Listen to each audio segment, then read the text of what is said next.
The ultrasound image trembled in my hands, a grainy black and white snapshot of betrayal. I stared at Thomas, my husband of 6 years, waiting for him to say it was all a mistake. But his eyes, usually warm and reassuring, now avoided mine. "Evelyn, I know this is a shock," he began, his voice barely above a whisper. "But Adeline needs our help." I slammed the picture onto the kitchen counter. "Your sister is pregnant? And you want us to raise her child?" The words tasted bitter in my mouth. Thomas ran a hand through his graying hair. "She can't keep it. The father, he's married. It would ruin everything." "And what about us, Thomas? What about our plans?" I could feel my carefully constructed world crumbling around me. He reached for my hand, but I pulled away. "We always said we'd wait to have children. Our careers, our travels. This isn't our child, Evelyn. It's different." I laughed, a harsh sound that surprised even me. "Different? How is raising your irresponsible sister's baby any different?" The doorbell rang, shattering the tense silence between us. Thomas looked relieved at the interruption. "That'll be Mom and Dad. They wanted to talk about the situation." "Great, just great." I smoothed my hair and took a deep breath, steeling myself for the onslaught of Margaret and Joseph's misplaced concern. As soon as they entered, Margaret enveloped me in a perfume-scented hug. "Oh, Evelyn, dear, how are you holding up?" I extracted myself from her embrace. "I'm fine, Margaret, though I'd be better if someone had bothered to consult me about this arrangement." Joseph cleared his throat. "Now, Evelyn, we all need to pull together as a family. Adeline made a mistake, but a mistake?" I interrupted. "Getting a parking ticket is a mistake. This is a life-altering decision that affects all of us." Thomas placed a hand on my shoulder. "Honey, please, let's just hear them out." I shrugged him off and turned to face my in-laws. "No, Thomas. I want to know why everyone seems to think it's okay to make decisions about my life without even asking me." Margaret's face crumpled. "But, dear, we thought you'd be happy. You and Thomas have been married for so long and no children." "By choice," I exploded. "We chose not to have children. We have goals, dreams, and now you all want to throw that away because Adeline couldn't be bothered with birth control?" The room fell silent. I could see the shock on their faces, but I was beyond caring. Joseph was the first to speak. "Evelyn, I know this is difficult, but Adeline is family. We can't turn our backs on her." "And what about me?" I asked, my voice barely above a whisper. "Am I not family too?" Thomas reached for me again. "Of course you are. That's why we need you. Adeline can't do this alone." I stepped back, suddenly feeling claustrophobic in my own home. "I need some air," I muttered, grabbing my keys from the hook by the door. "Evelyn, wait!" Thomas called after me, but I was already halfway down the driveway. As I slid into the driver's seat of my car, I caught a glimpse of myself in the rearview mirror. The woman staring back at me looked lost, angry, and more than a little scared.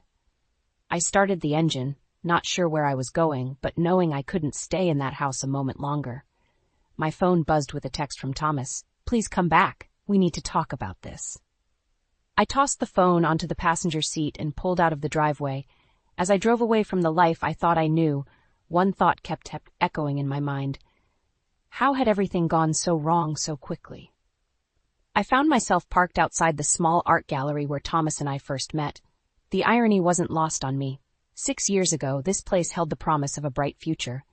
Now it felt like a monument to shattered dreams. My phone buzzed again. "Thomas." I ignored it, letting my mind wander back to those early days. We were so in sync then, sharing our hopes and plans over late-night coffee and scribbled notes.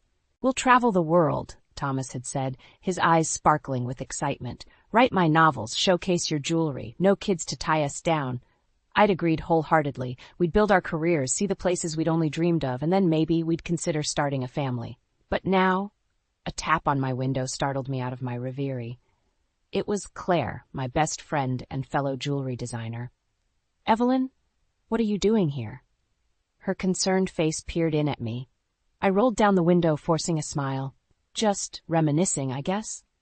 Claire's eyes narrowed. "Thomas called me. He's worried sick. What's going on?"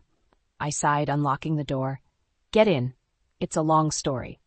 As Claire settled into the passenger seat, I spilled everything. Adeline's pregnancy, Thomas's decision, the ambush with his parents. With each word, the anger I'd been holding back bubbled to the surface. They just expect me to give up everything we've worked for, I finished, gripping the steering wheel so tightly my knuckles turned white.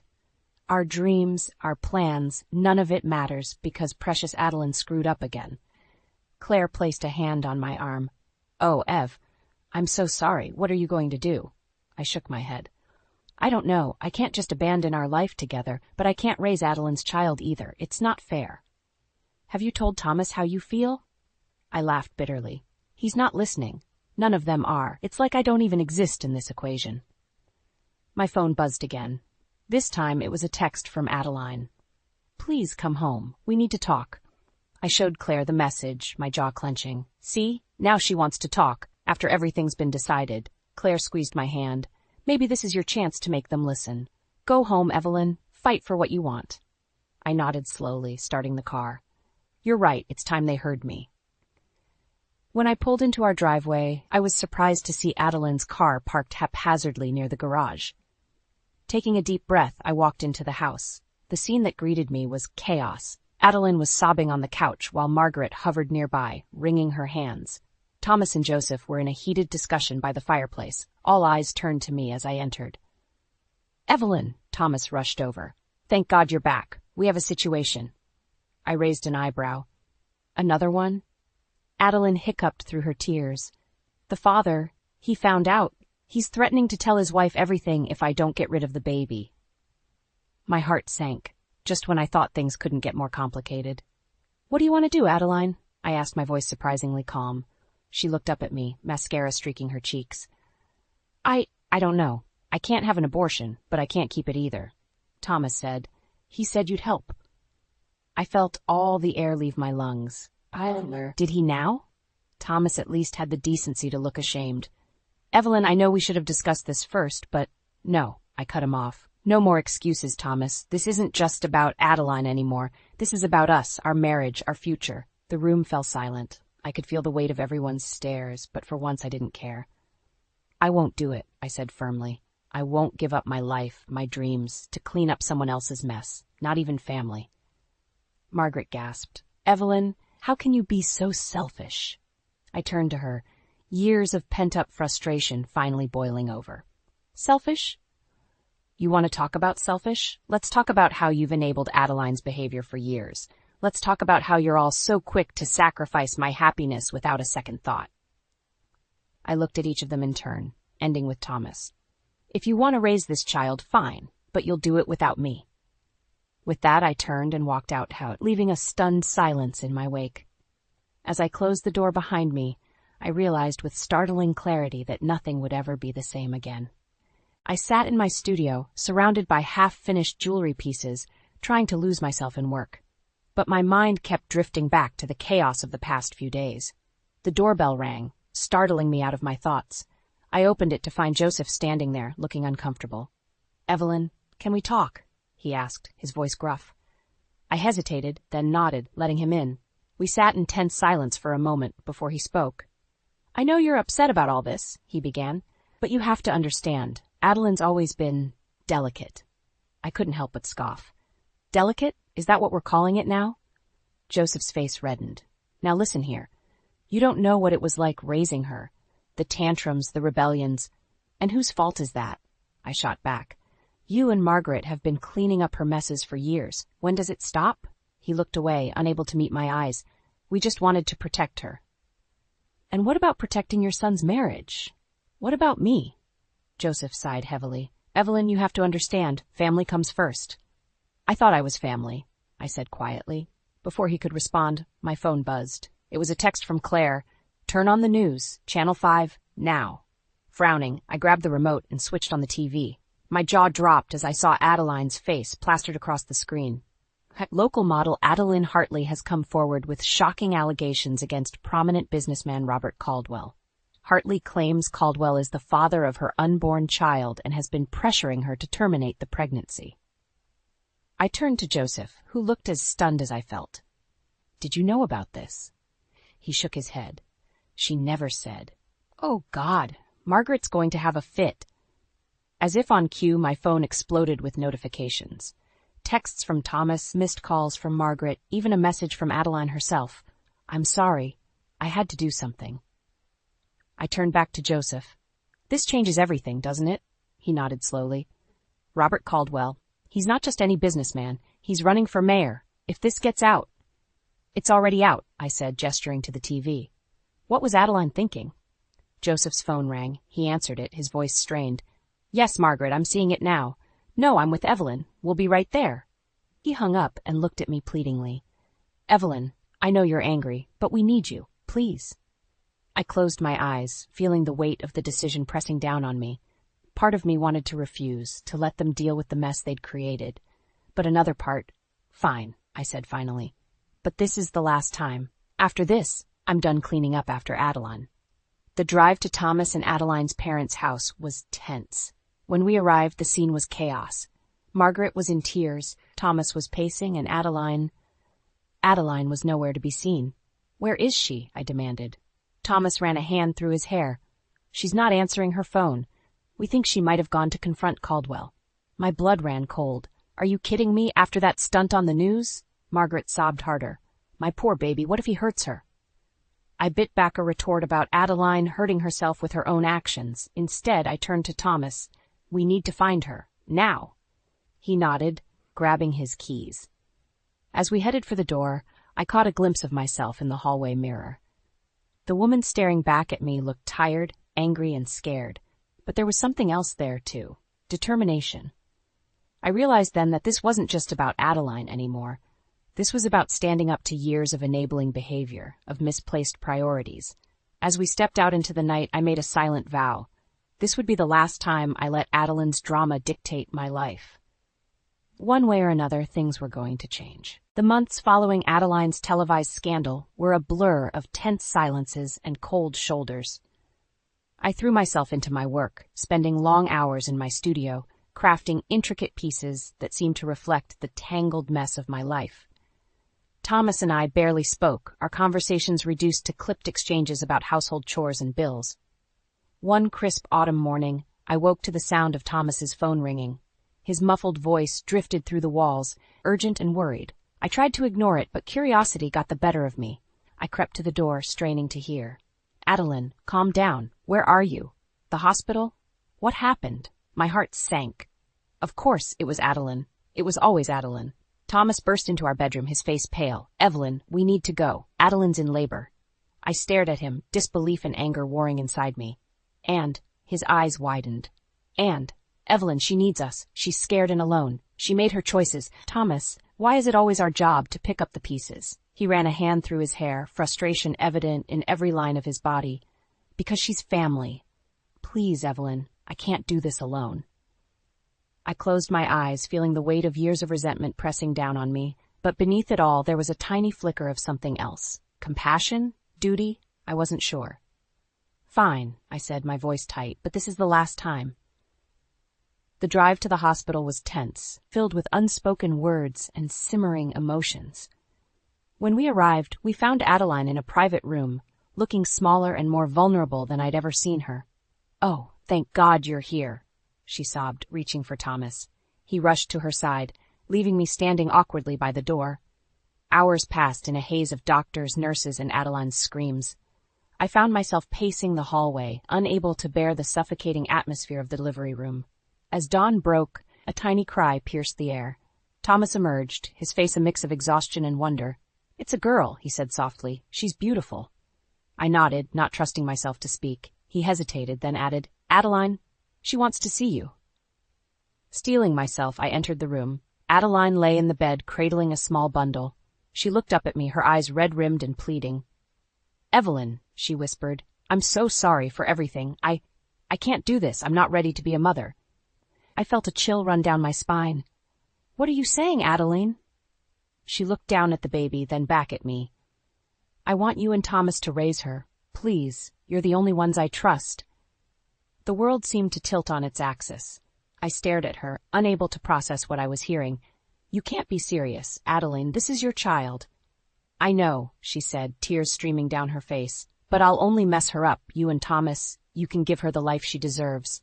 Before I could respond, Thomas appeared at my side. What's going on? I turned to him, my voice barely above a whisper. She wants us to take the baby. His eyes widened, a mix of shock and, was that hope? Evelyn, maybe we should consider— No, I cut him off, my voice sharp. Absolutely not. We agreed, Thomas. No children. Not now, not like this. Adeline's sobs grew louder. Please, Evelyn, I don't know what else to do. I looked from her to Thomas, to the tiny bundle in Adeline's arms. The baby stirred, letting out a soft coo. Something inside me cracked. I need air, I muttered, pushing past Thomas and out of the room. In the hallway, I leaned against the wall, my heart pounding. This was it. The moment that would define everything. I could walk away now, leave this mess behind and salvage what was left of my life with Thomas.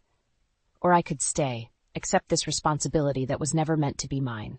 As I stood there, torn between duty and desire, I realized that whatever choice I made, nothing would ever be the same again. The baby's cries echoed through our once peaceful home, a constant reminder of how drastically our lives had changed. It had been 2 weeks since we'd brought Adeline's daughter home, and I felt like I was drowning in a sea of diapers, sleepless nights, and unspoken resentment. I stood in the nursery, gently rocking the infant, when Thomas appeared in the doorway. His eyes were heavy with exhaustion, mirroring my own. Evelyn, he said softly, we need to talk. I nodded, placing the now sleeping baby in her crib. We made our way to the kitchen, where I mechanically started brewing coffee. The silence between us was thick with tension. Thomas cleared his throat. I've been thinking about our situation. I braced myself, knowing whatever he was about to say would change everything. I think, he continued, it might be best if you quit your job. The mug I was holding slipped from my fingers, shattering on the floor. What? Thomas flinched, but pressed on. Just temporarily. The baby needs constant care, and my writing deadlines are piling up. We can't afford a full-time nanny, and your jewelry business, well, it's not exactly bringing in steady income. I stared at him, disbelief and rage warring inside me. My business, the one I've poured my heart and soul into for years, the one that was supposed to fund our travels, our dreams. Evelyn, please, Thomas pleaded. This isn't forever, just until we figure things out. Figure things out? I laughed bitterly. Thomas, we didn't figure out having a baby. Your sister dumped her responsibilities on us and you just went along with it, and now you want me to give up everything I've worked for? His face hardened. This isn't just about you, Evelyn. We have a child to think about now. She's not our child, I exploded. She's Adeline's, and once again we're expected to clean up her mess. Thomas's eyes flashed with anger. How can you be so cold? That little girl in there needs us. She's innocent in all this. And I'm not, I shot back. I didn't ask for any of this, Thomas. We had plans, dreams. What happened to those? He ran a hand through his hair, frustration evident in every movement. Life happened, Evelyn. Sometimes we have to adapt. Adapt? I echoed. Is that what you call completely derailing our lives for your irresponsible sister? Thomas's face fell, a mix of disappointment and resignation. I thought you'd understand. I thought you'd want to help.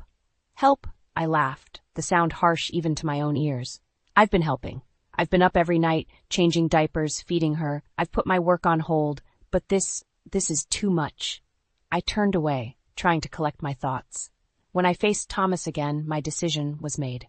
I won't do it, Thomas. I won't give up my career, my identity, for this. His eyes widened in shock. Evelyn, please, we can work this out. But I was already moving, grabbing my keys and purse. I need some time to think, I don't know, but I can't be here right now. Where are you going? Thomas called after me, panic edging into his voice. I paused at the door, my hand on the knob. I don't know. But I do know this. If you make me choose between my life and Adeline's baby, you won't like the choice I make. As I stepped out into the cool evening air, I heard the baby start to cry again. I closed my eyes, fighting back tears of my own. This wasn't the life I'd signed up for, not the future we'd planned together. Walking to my car, I realized with startling clarity that I was at a crossroads. The path ahead was unclear, but one thing was certain. I couldn't keep living like this. Something had to give. As I drove away from the house, from Thomas, from the life that had been thrust upon me, I made a silent vow. It was time to reclaim my life, my dreams, and if that meant walking away from everything I'd known, then so be it. The lawyer's office felt suffocating, the air thick with tension and unspoken accusations. I sat across from Thomas, avoiding his gaze as our attorney droned on about asset division and custody arrangements. Custody. For a child that wasn't even ours. Mrs. Hartley, the lawyer's voice cut through my thoughts, have you come to a decision about visitation rights for your niece? I flinched at the word niece. It felt wrong, like a poorly fitting garment. I don't think that's necessary, I managed to say. Thomas's head snapped up, his eyes wide with disbelief. Evelyn, you can't be serious. She's family. Is she? I shot back, years of resentment bubbling to the surface. Or is she just another one of Adeline's messes that we're expected to clean up? The lawyer cleared his throat uncomfortably. Perhaps we should take a short recess. But Thomas was already on his feet, his face flushed with anger. How can you be so cold? That little girl needs us. I stood too, my hands shaking. And what about what I need, Thomas? What about our dreams, our plans? Do they mean nothing now? Before he could respond, the office door burst open. Margaret and Joseph stormed in, their faces twisted with righteous indignation. How dare you? Margaret shrieked, pointing an accusing finger at me. How dare you abandon that innocent child? I stumbled back, overwhelmed by the sudden onslaught. This isn't. Joseph stepped forward, his voice low and menacing. We always knew you were too practical, too career-focused, but we never thought you'd be cruel. The room spun around me, accusations flying from all sides. I caught fragments of their tirade, selfish, heartless, unfit to be a mother. Each word felt like a physical blow. Enough, I shouted, surprising even myself with the force of my voice. The room fell silent, all eyes on me. You want to talk about cruelty? I said, my voice shaking with emotion. Let's talk about how you've enabled Adeline's behavior for years. Let's talk about how you've consistently put her needs above everyone else's, including your own son's. I turned to Thomas, tears stinging my eyes. And you? You promised me a life of adventure, of shared dreams. But the moment Adeline snapped her fingers, you were ready to throw it all away. Evelyn, please, Thomas pleaded, reaching for my hand. I jerked away. No, I said, my resolve hardening. I'm done. I'm done being the responsible one, the one who has to sacrifice everything for someone else's mistakes. I grabbed the divorce papers from the lawyer's desk, scrawling my signature across the bottom. There. It's done. The room erupted into chaos. Margaret wailed, Joseph shouted, and Thomas just stared at me, a mix of shock and sorrow etched across his face. As I turned to leave, he caught my arm. Evelyn, wait. We can work this out. Please, don't throw away 6 years of marriage. I looked into his eyes, searching for the man I'd fallen in love with. But all I saw was a stranger, someone whose priorities had shifted so dramatically that I no longer recognized him.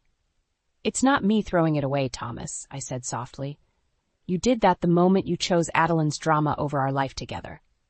With that, I walked out of the office, out of the building, and into the bright sunlight. My legs felt weak, my heart racing as the magnitude of what I'd just done washed over me. As I stood on the sidewalk, untethered and alone for the first time in years, a strange mix of terror and exhilaration coursed through me. I had no idea what the future held, but I knew one thing for certain. I was finally free to find out on my own terms. My phone buzzed in my pocket. A text from Claire. How did it go? Are you okay? I took a deep breath, my fingers hovering over the keypad. Was I okay? I honestly didn't know. But as I looked up at the vast sky above me, I felt a glimmer of hope.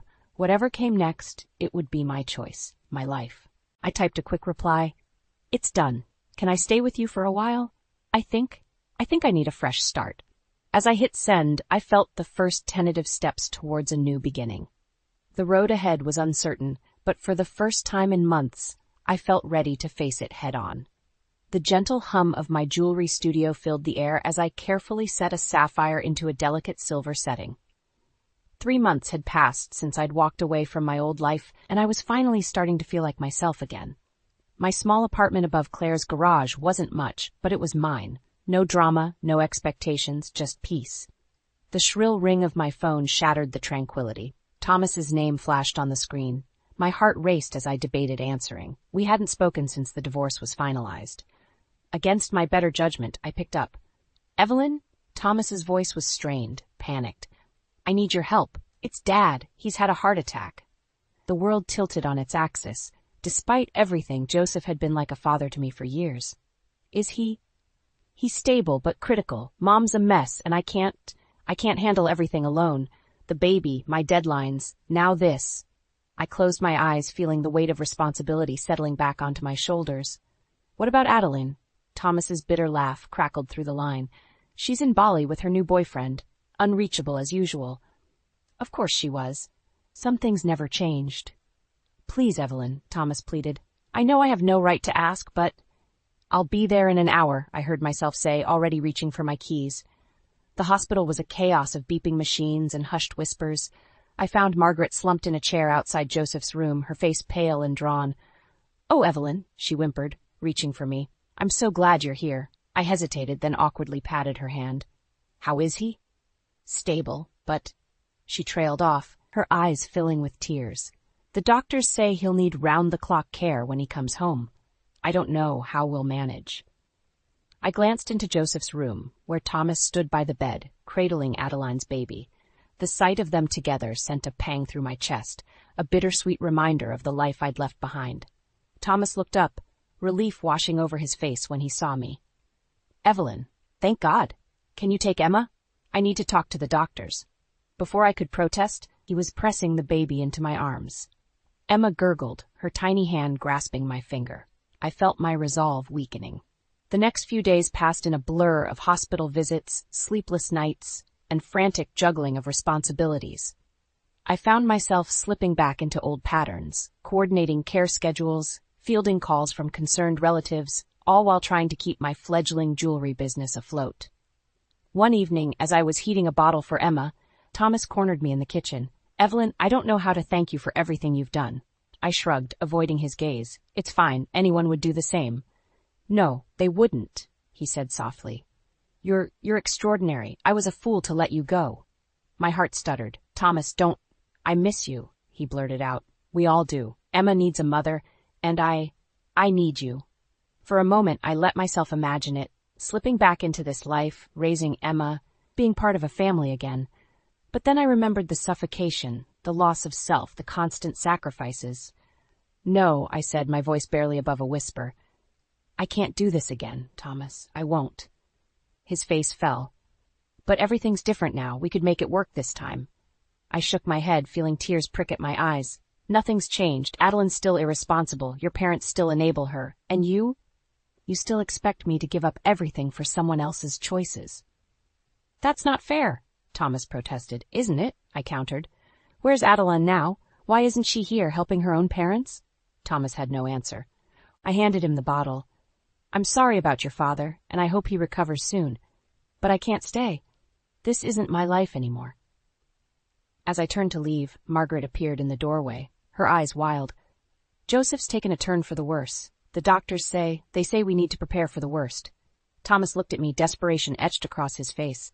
Evelyn, please, don't go. Not now. We need you. I stood frozen, torn between the urge to flee and the pull of familiar obligations. In that moment, I realized that the true test of my newfound independence was yet to come. I stood in the hospital hallway, my heart pounding as I watched Thomas and Margaret rush into Joseph's room, the weight of their expectations, their need, pressed down on me like a physical force. For a moment, I wavered, the urge to step in and take control almost overwhelming. But then I heard it, a soft cry from the waiting area. Emma, Adeline's daughter, my almost niece, was awake and fussing in her carrier. As I looked at her, a stark realization hit me. This wasn't my responsibility. It never had been. With shaking hands, I pulled out my phone and dialed a number I'd sworn I'd never use again. Hello? Adeline's voice, carefree and slightly slurred, answered on the third ring. Adeline, it's Evelyn. Your father's had a heart attack. He might not make it. You need to come home. Now. There was a long pause, then a sigh. I can't just leave, Evelyn. I'm in the middle of a shoot and... No, I cut her off, my voice hard. No more excuses. This is your family, Adeline. Your daughter. Your responsibility. Not mine. Not anymore. I hung up before she could respond, a strange sense of calm washing over me. I walked back to Joseph's room, where Thomas and Margaret were huddled together, tears streaming down their faces. I've called Adeline, I announced. She's on her way. Thomas looked up, hope and gratitude shining in his eyes. Thank you, Evelyn. I don't know what we'd do without you. I shook my head. No, Thomas. This is the last time. I'm not staying. But, Margaret began, but I held up a hand. I'm sorry about Joseph, truly, but this isn't my life anymore. You all need to learn to handle your own problems without expecting me to swoop in and fix everything. I turned to leave, but Thomas caught my arm. Evelyn, please, we can work this out. We can be a family again. For a moment, I let myself imagine it, the life I'd once thought I wanted. But as I looked at Thomas, at Margaret, at little Emma in her carrier, I realized something profound. I didn't want that life anymore. I wanted my own. Goodbye, Thomas, I said softly, gently removing his hand from my arm. Take care of your family. I need to take care of myself now. As I walked out of the hospital, my phone buzzed with a news alert. I glanced at it, then stopped in my tracks. The headline read, Local model Adeline Hartley arrested for theft and fraud. I stared at the screen, a mix of emotions washing over me. Shock, anger, and then relief. It was as if the last thread tying me to my old life had finally snapped. Weeks passed. I threw myself into my work, my jewelry designs gaining recognition in local artisan circles. I heard through the grapevine that Joseph had recovered, that Adeline was facing charges, that Thomas was struggling to balance his writing with single parenthood. But for the first time in years, I felt no obligation to step in and help. One sunny afternoon, as I was putting the finishing touches on a new necklace design, my doorbell rang. I opened it to find Claire standing there, a wide smile on her face. Get dressed, she announced. We're going out to celebrate. Celebrate what? I asked, bemused. She thrust a magazine into my hands. There on the cover was a photo of one of my necklaces, with the headline, Rising Star Evelyn Carter's Unique Jewelry Designs Take the Art World by Storm. As I stared at the cover, tears welling in my eyes, I felt a surge of pride and joy unlike anything I'd experienced before. This was my achievement, my dream realized. You did it, Ev, Claire said softly. You found yourself again. I nodded, unable to speak past the lump in my throat. As we headed out into the bright afternoon sun, I felt lighter than I had in years. The road ahead was still uncertain, but for the first time in a long time, I was excited to see where it might lead. My phone buzzed in my pocket. A text from Thomas. For a moment, I hesitated, then decisively switched it off. Whatever crisis he was facing, it wasn't mine to solve. My life was my own now, and I was finally truly free to live it on my own terms.